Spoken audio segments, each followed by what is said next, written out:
కథాస్రవంతి నిరంతర కథాప్రసార వాహిని కథల భాండాగారం కథాస్రవంతిని ఆదరిస్తున్న అభిమాన శ్రోతలకు నమస్కారం. ఈనాటి కథకు స్వాగతం. ఈరోజు మీరు వినబోయే కథ సరిగ పదమని. సరిగ పదమని సరిగ పదమని మోహరాగం, మోహనరాగం. రచన కీర్తిశేషులు భరాగో భమిడిపాటి రామగోపాలం గారు. వినిపిస్తున్నది పప్పు భోగారావు. కథానిలయం నుంచి సేకరించిన ఈ కథ కాకినాడ లిటరరీ అసోసియేషన్ శతవార్షికోత్సవ ప్రత్యేక సంచిక 1978లో ప్రచురితమై భరాగో సమగ్ర కథా సంకలనంలో పునర్ముద్రించబడింది. భరాగోగా ప్రసిద్ధులైన భమిడిపాటి రామగోపాలం 1932 సంవత్సరం ఫిబ్రవరి 6వ తేదీన విజయనగరం జిల్లా పుష్పగిరిలో జన్మించారు. నాన్న సూర్యనారాయణ ఎలిమెంటరీ స్కూల్ టీచర్, అమ్మ సూరమ్మ. నాన్న ఉద్యోగరీత్యా వివిధ ఊళ్లు తిరిగారు. విజయనగరంలో స్థిరపడ్డారు. 5వ తరగతి వరకు నాన్న ఇంటి దగ్గరే చదువు. అలమండ హయ్యర్ ఎలిమెంటరీ స్కూల్లో 6వ తరగతి. 1951 సంవత్సరంలో బిఏ, భాగల్పూర్ యూనివర్సిటీ నుంచి ఇంగ్లీష్లో ఎంఏ, ఆంధ్ర యూనివర్సిటీలో తెలుగు ఎంఏ చేశారు. విజయనగరం సింహాచలం సత్రంలో ఉచిత భోజనం చేస్తూ పిల్లలకు ట్యూషన్లు చెప్పి డబ్బు సంపాదించి అది ఇంటికి ఇస్తూ చదువుకున్నారు. 1951 సంవత్సరంలోనే విజయనగరంలోనే సెన్సస్ ఆఫీసులో చక్కరగా ఉద్యోగ జీవితం మొదలైంది. అప్పటి మద్రాసు సర్వే విభాగంలో గుమస్తాగా, సర్వేయర్గా, హెడ్ సర్వేయర్గా పనిచేశారు. వివిధ ప్రదేశాలు తిరిగారు. 1967లో నరసరావుపేటలో ఉద్యోగం చేశారు. అప్పటికే రచనా వ్యాసంగంలో ఉండడం, రేడియో స్టేషన్కు తరచూ వెళ్తుండడం వంటి వ్యాపకాల వల్ల విజయవాడలో ఉండేవారు. నిజామాబాద్ జిల్లా బోధనకు బదిలీ అయ్యారు. కాఫీ అన్నా, ఆంధ్ర పత్రిక అన్నా, రేడియో అన్నా వీరికి ప్రాణం. బోధనలో అవి ఉండవని ఉద్యోగానికి సెలవు పెట్టి బెజవాడ వీధుల్లో తిరుగుతూ నార్ల వెంకటేశ్వరరావు గారు కంటపడ్డారు. ఆయన అక్కడికక్కడే ఉద్యోగం ఇచ్చి ఆంధ్రజ్యోతిలో ఎడిటర్ పురాణం సుబ్రహ్మణ్య శర్మ గారికి అసిస్టెంట్గా నియమించారు. 1967 సంవత్సరం నుంచి 68 వరకు అక్కడ పనిచేశారు. 1985-86 మధ్య మద్రాసు నుంచి వెలువడే ఉదయభారతి పత్రిక ఎడిటర్గా పనిచేశారు. 1974లో విశాఖ పోర్టులో చేరి 1990లో ఉద్యోగ విరమణ చేశారు. 1974-78 మధ్య ఈనాడు కల్చరల్ రిపోర్టర్గా పనిచేశారు. ఆంధ్రప్రభ, ఇండియన్ ఎక్స్ప్రెస్లకు కొన్నాళ్లు పనిచేశారు. 78 ఏళ్ల వయసులో 2 కాళ్ళు వేళ్లు పడిపోయినా సహాయకులకు మౌఖికంగా చెబుతూ సాహితీ వ్యాసంగాన్ని కొనసాగిస్తూనే ఉన్నారు. 6 కథా సంపుటాలు, 3 నవలలు వెలువరించారు. తన ఆత్మకథను ఆరామగోపాలం పేరుతో సచిత్రంగా ప్రచురించారు. ప్రముఖ వ్యక్తులు, సంస్థలపై 17 సావనీర్లు రూపొందించారు. మిత్రుడి జ్ఞాపకార్థం నెలకొల్పిన జ్యేష్ఠ లిటరరీ ట్రస్ట్ తరఫున అనేక పుస్తకాలు ప్రచురించారు. ఇట్లు మీ విధేయుడికి కేంద్ర సాహిత్య అకాడమీ అవార్డు గెలుచుకున్నారు. వారికి భార్య సత్యభామ, 2 అబ్బాయిలు, 1 అమ్మాయి. భమిడిపాటి రామగోపాలం భరాగో 2010 సంవత్సరం ఏప్రిల్ 3వ తేదీన విశాఖ నగరంలో కృష్ణా కళాశాల సమీపంలోని ఆయన స్వగృహంలో గుండెపోటుతో పరమపదించారు.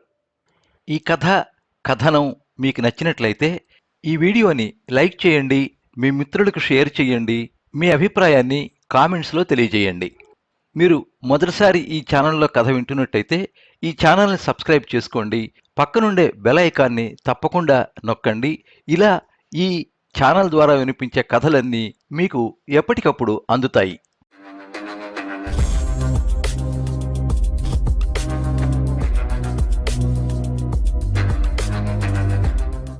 ఆరోహణ. నవ్వింది. పర్వాలేదు, లైన్లో పడ్డట్టే అనుకున్నాడు మోహన్ రావు. సాయంకాలం నుంచి ఈ మాత్రం నవ్వు దొరకలేదు. తేరిపార చూసిన వాళ్ళున్నా, పక్కకి తిరిగి ఉమ్మేసిన వాళ్ళు, మరుచటి చూపులో నిప్పు చిమ్మిన వాళ్ళు ఉన్నారే కానీ అధరదరహాసం విదజల్లిన వాళ్ళు లేరు. చంపేస్తున్నారు రకరకాలుగాను. 3 గంటల టైం వృధా అయిపోయింది. ఇక కాళ్ళు ఇడ్చుకుంటూ ఇంటికి వెళ్ళిపోవలసిందే కాబోలు అనుకుంటూ ఉంటే తన పాలిటి దేవతలాగా 188వ నంబరు బస్సులో ముందు నుంచి ఎక్కుతూ తనని పరీక్షగా చూసింది, నవ్వింది. తనూ ఎక్కాలా వద్దా అనుకుంటూ ఉంటే కిటికీలోంచి తన వైపు తొంగి చూసింది. ఎక్కడలేని బలవం వచ్చింది దాంతో. ఎక్కలేనివాడే ఎలాగో ఎక్కేశాడా బస్సులో మోహన్ రావు. మోచేత్తో జనాన్ని పొడుచుకుంటూ ముందుకు చొచ్చుకుపోయాడు అభిమన్యుళ్లాగా. అభిమన్యుళ్లాగా వెనక్కొచ్చేసే ఉద్దేశం పెట్టుకుని ఎక్కలేదు. ముందుకే వెళ్ళిపోవాలి ఎంత దూరమైనా ఈ అఫైర్లో అని తెగించే ఎక్కాడు. నా భయం నా లజ్జ అంటే అర్థం వెనక చూస్తే వెనకేనోయ్ అని కదా. అలా ముందుకెళ్ళిపోయి ఆమె కూర్చున్న చోటికి కొద్దిగా వెనగ్గా నుంచున్నాడు మోహన్ రావు. అంతకంటా ముందుకెళ్ళడానికి వీల్లేదు. అక్కడంతా ఇతర స్త్రీలు. వాళ్ళంతా ప్రస్తుతానికి పరస్త్రీలుగా ఔపించారు. ఎవరి మీదికి చూపు వెళ్లడం లేదు. తననెవరెలా చూస్తున్నది, గమనిస్తున్నది పట్టింపుకు రాలేదసలు.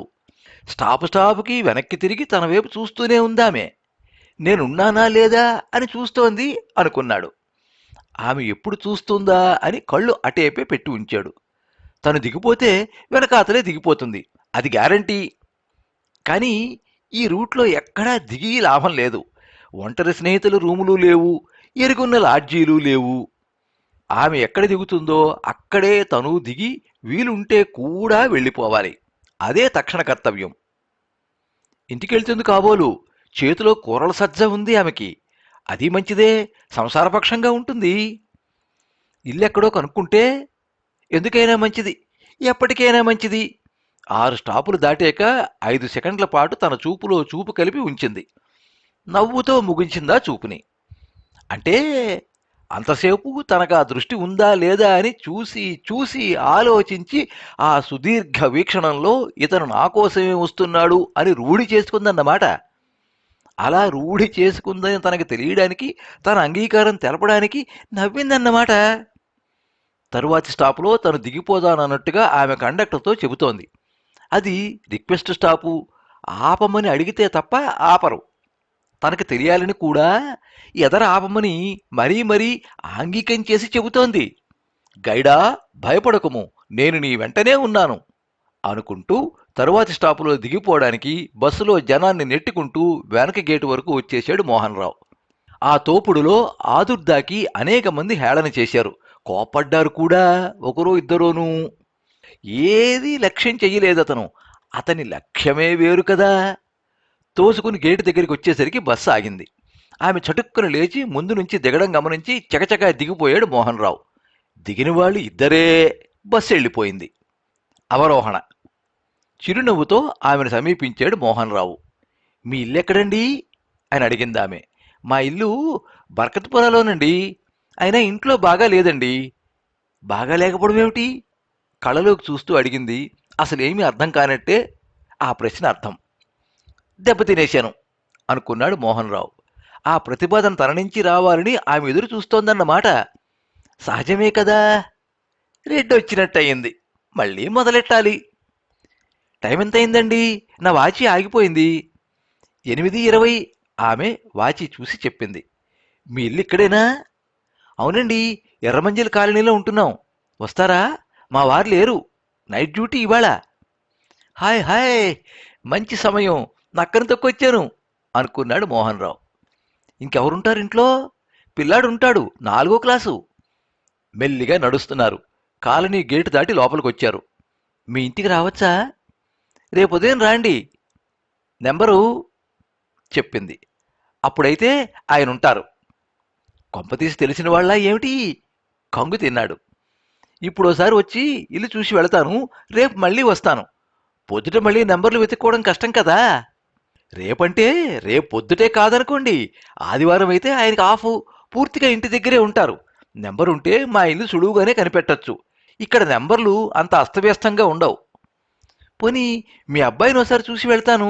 ఎందుకో మీ ఇంటి వరకు రావాలని నాకుంది. మీకేమో ఇష్టం లేనట్టుంది.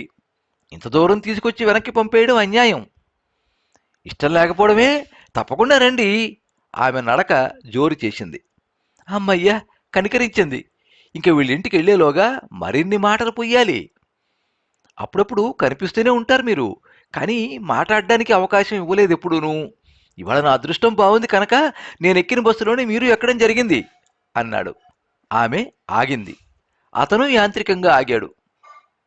నేనెవరో గుర్తుపట్టారా అసలు మీరు? మీరు నేను గుర్తుపట్టాను కానీ. నీళ్లు నవిలాడు. వాళ్ళిద్దరూ ఆగిన చోట ఉన్న ఎలక్ట్రిక్ లైట్ కాంతిలో ఆమె కళ్ళు కనపడ్డాయి. కానీ కనిపించిందల్లా చూడగలిగే కళ్ళు అతనికి అప్పుడు లేవు. నేనెవరో అనుకుని నా వెంబడి వచ్చేస్తున్నట్టుంది మీరు. అయ్యో రామా అని దీర్ఘం తీసిందామె. బస్సు ఎక్కే ముందు, బస్సు ఎక్కాక అప్పుడప్పుడు నేను మీ వైపు చూశానని అట్లా అనుకున్నారేమో. పరీక్షగా చూసే వరకు నాకు మీరెవరో గుర్తు రాలా. అలాగే మరి. ఇప్పటికన్నా నేనెవరో మీకు గుర్తుకొచ్చానా? దబాయించి అడిగింది. తల అడ్డంగా ఆడించాడు విధి లేక. 4 నెలల కిందట మీరు యాక్సిడెంట్ అయి ఉస్మానియా ఆసుపత్రిలో చేరారా? అవునండి. మీరక్కడ నర్సా అండి? నర్సు కాదు, ఆయా కాదు. నేను అప్పుడు ఉస్మానియాలో పేషెంట్గా చేరాను. నా కోసం రోజు మా వారు వచ్చేవారు. ఓ రోజు రాత్రి డాక్టర్ గారు నన్ను చూడ్డానికి లేటుగా వస్తే మా వారు ఆయన్ని అడిగారు, ఏం సార్ లేటుగా వచ్చారని. పాపం ఒక అబ్బాయి యాక్సిడెంట్ అయ్యి క్యాజువాలిటీలో అడ్మిట్ అయ్యాడు. అతనికి బ్లడ్ కావాల్సి వచ్చింది. ఆ విషయంలో కొంచెం తర్జన భర్జన జరిగింది. హాస్పిటల్లో ఆ బ్లడ్ గ్రూప్ అస్సలు స్టాక్ లేకపోతే డోనర్లకు అర్జెంటుగా కబురెట్టి రావడం వల్ల లేట్ అయింది అన్నారు డాక్టర్ గారు. ఇంతకీ బ్లడ్ దొరికిందా అని మా వారు ఆదుర్దాగా అడిగారు. దొరకడం కష్టం. ఈ రాత్రి 12 గంటలలోగా బ్లడ్ ఇవ్వకపోతే అతని పరిస్థితి ప్రమాదకరంగా తయారవ్వచ్చు అని చెప్పారు డాక్టర్ గారు. వెంటనే మా వారు లేచి, పదండి, నా బ్లడ్ సరిపోతే ఇస్తానని ఆఫర్ చేశారు. గ్రూప్ సరిపోయింది. ఆయన మీకు ఒక సీసా రక్తం ఇచ్చి మిమ్మల్ని ప్రమాదం నుంచి తప్పించారు. మర్నాడు నేను కుతూహలం కొద్దీ డాక్టర్ గారిని పర్మిషన్ అడిగి మీ బెడ్ దగ్గరకు వచ్చి అప్పుడే స్పృహ వస్తున్న మిమ్మల్ని పలకరించాను. అది మన పరిచయం. మళ్ళీ ఆమె కళ్ళలోకి చూద్దామని ప్రయత్నించి కూడా తల లేవక దించిన మొహంలో లోతుకుపోయిన కళ్ళలోకి సూటిగా పడుతున్న ఆమె కాళ్ళనున్న మట్టెల కాంతి పరావర్తన కిరణాల ధాటికి తట్టుకోలేక, థ్యాంక్స్ అండి, వస్తాను అని వచ్చిన దాన్నే వెళ్ళిపోయాడు మోహన్ రావు. తప్పంతా నాలో ప్రవహిస్తున్న ఆమె భర్త రక్తానిది అని సమర్థించుకుంటూ.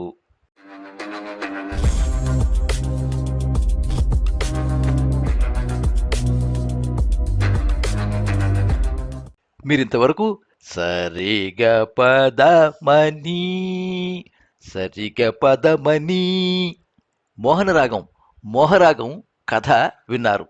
రచన కీర్తిశేషులు భరాగో భవిడిపాటి రామగోపాలం గారు. వినిపించినది పప్పు భోగారావు.